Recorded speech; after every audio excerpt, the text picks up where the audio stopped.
Luna's Bedtime Stories.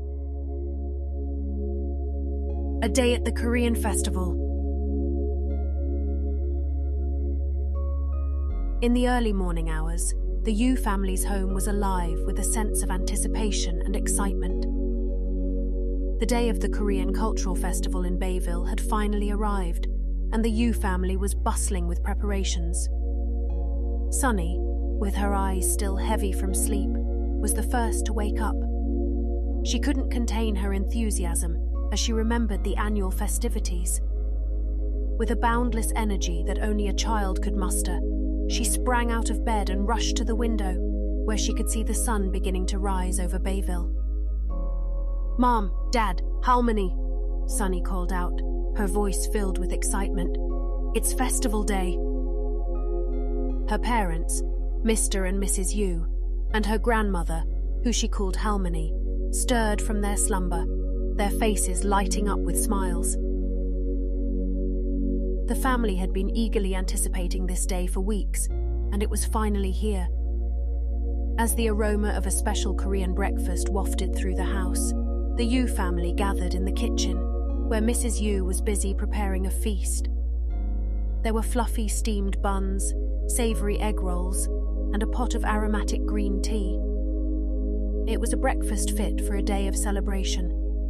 After breakfast, it was time to get dressed for the festival. Sunny's mother helped her into a beautiful hanbok, a traditional Korean outfit that featured vibrant colors of red and blue and intricate embroidery. Sunny twirled in front of the mirror, feeling like a Korean princess. Sunny's parents proudly wore hanbok as well, while Halmeoni adorned herself in an elegant traditional dress, which she brought all the way from Korea only a few days ago. Before leaving, they gathered in the living room for a family photo. Sunny beamed with happiness, her parents stood proudly, and Halmeoni's eyes sparkled with pride. The family's two pets, Luna the cat and Noodle the dog, even managed to put aside their differences and pose for the camera. As they stepped out the door and made their way to the festival, Sunny felt a sense of wonder and anticipation bubbling within her. The day was off to a fantastic start, and the adventure that awaited them at the Korean Cultural Festival in Bayville promised to be a celebration of family, culture, and love. As they strolled through the festival grounds, the air was alive with the scent of Korean street food and the sound of traditional music.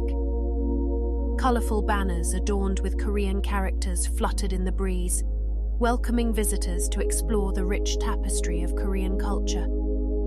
Sunny's parents held hands as they led the way, while Sunny, Noodle, and Halmeoni walked alongside them.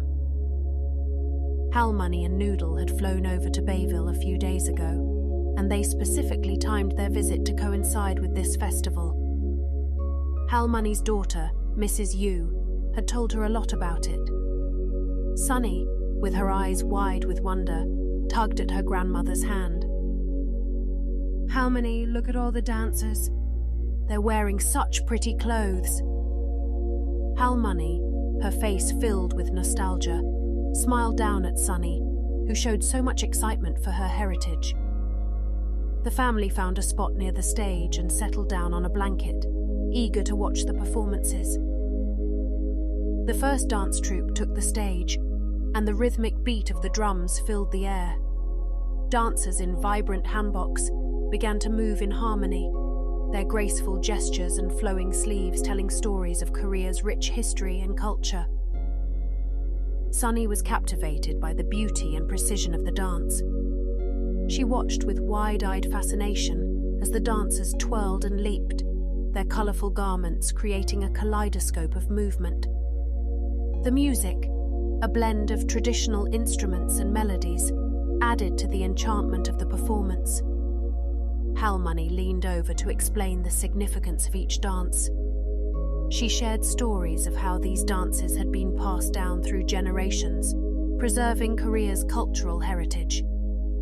Sunny listened with fascination, her young heart filled with a growing appreciation for her Korean roots. One of the dances depicted a traditional harvest celebration, with dancers mimicking the act of planting and harvesting rice. Another dance told the story of love and courtship, with the dancers moving gracefully to convey the emotions of longing and affection. As the performances continued, Sunny couldn't help but feel a deep sense of connection to her Korean heritage. She marveled at how the dancers used their movements to express emotions and narratives, just like the stories her grandmother shared with her. At one point, Sunny was so excited she stood up and began to dance like them, and the people on neighbouring picnic blankets cheered on the zestful little girl. Sunny's parents and grandmother laughed at how full of life Sunny was and how comfortable she was in her own skin. At the end of each performance, the audience erupted into applause, showing their appreciation for the talent and dedication of the dancers. Sunny and her family joined in, clapping their hands and cheering for each troupe. After the last performance, Sunny turned to Halmeoni with a radiant smile. "I loved the dances. They were so beautiful and meaningful." Halmeoni's eyes twinkled with pride. "I'm glad you enjoyed them, Sunny. These dances are an important part of our culture, and it warms my heart to see you embrace them." Mrs. Yo was pleased to see her daughter and mother bond. Being at Bayville's Korean festival reminded her very much of home, and she felt nostalgic of her own childhood as a little girl in Korea. "Isn't it lovely that Bayville has a festival like this, Mom?" said Sunny's mother to Sunny's grandmother. Bayville was a quaint coastal town, known for its picturesque views and tight-knit community. It was a place where neighbours knew each other by name, and the annual events, though few, were cherished by all. Among these events was the Bayville Community Fair, a small gathering that brought the townsfolk together for a day of fun and camaraderie. As more Korean immigrants settled in Bayville, seeking a place to call home in a new land, the community leaders had the great idea of putting together a festival to celebrate Korean culture and share it with their neighbours. The idea resonated with the town council, and they wholeheartedly supported the proposal. Together, they began planning the first Korean cultural festival, determined to make it a vibrant and inclusive event. Now, the Korean Cultural Festival was almost as big as the annual community fair, with many of the townspeople coming out to enjoy it. Every year, it was eagerly awaited by both residents and visitors. It wasn't long before word spread about the warm and welcoming community of Bayville and its celebration of multiculturalism. More Korean immigrants, drawn by the festival's success and the town's reputation for hospitality, started moving to Bayville in recent years. They found a place where their culture was embraced, and they felt a sense of belonging within the diverse community. The festival itself had evolved into a grand celebration, showcasing the beauty of Korean traditions while promoting unity and understanding among all who attended. The festival's success was not only due to the hard work of the organising committee, but also to the genuine spirit of friendship and inclusivity that permeated the town. As Sunny and her family strolled through the festival grounds, they marvelled at how the Korean Cultural Festival had become an integral part of Bayville's identity, allowing them a place that truly felt like home. It was a testament to the town's open-heartedness and its ability to welcome and celebrate the richness of different cultures, no matter where they came from. Their first stop after watching all the dances was the food area, where stalls offered an array of mouth-watering Korean dishes. Sunny's eyes widened as she took in the sights and aromas of bibimbap, bulgogi, and crispy mandu dumplings. The stall vendors shouted out to them, offering free samples to whet their appetites. Sunny, with her eyes gleaming with excitement, scanned the array of food options. She noticed a stall adorned with colourful banners that read, "Korean drinks and refreshments." Intrigued, she tugged at her father's sleeve. "Dad, I'm thirsty. Can we try some Korean drinks?" Mr. Yu grinned and agreed. "Of course, Sonny. Let's see what they have." The family approached the stall, where they were greeted by friendly vendors offering a variety of traditional Korean beverages. Sonny's grandmother shared her recommendation, and they decided to order cherished, a sweet and refreshing rice beverage. It had a golden hue and was lightly flavoured with malt and cinnamon. Sonny sipped it slowly, enjoying the subtle sweetness that danced on her taste buds. "Yummy. This is so refreshing," Sonny remarked. Mr. Yu smiled. "This is one of the most popular drinks in Korea, Sonny. I'm glad you like it, sweetheart." Sonny responded appreciatively. "I love trying new things, especially when we do it together." As they moved through the colourful crowds, the rhythmic beats of traditional Korean music filling the air, Sonny couldn't help but feel a twinge of nostalgia. She missed her beloved black cat, Luna, who was left behind at home for the day's adventures. Sonny often confided in Luna, sharing all about her day as she curled up beside her on the windowsill. She wished Luna could be here to experience the magic of the festival with her. Mr. Yu noticed the longing in his daughter's eyes and bent down to her level. "What's on your mind, Sonny?" Sonny gazed up at her father, her voice tinged with a touch of sadness. "Daddy, I wish Luna could be here with us. She's missing all the fun." He smiled and ruffled Sonny's hair. "I know, sweetheart. Luna would have loved it here, but don't worry. We'll take lots of photos to show her when we get back home. She'll feel like she was right here with us." Sonny's face brightened at the idea. She knew Luna loved looking at photos, especially those of her family's adventures. Lucky for her, the festival had its own photo booth where they took snapshots together, capturing moments of laughter and joy. Sonny held her grandmother's hand as they posed for a photo.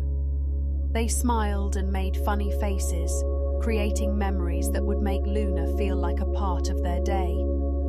Then, Sonny began drawing on the images and adding digital stickers. The photo booth was a Korean brand that allowed her the creative freedom to design her pictures just the way she liked.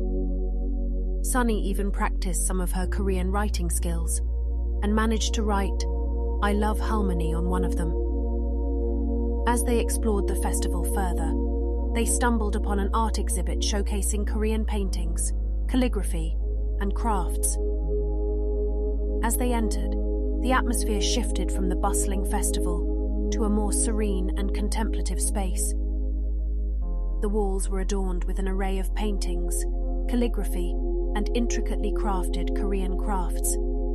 Each piece told a story, and Sonny's eyes sparkled with wonder as she admired the intricate details and vibrant colours of the artwork.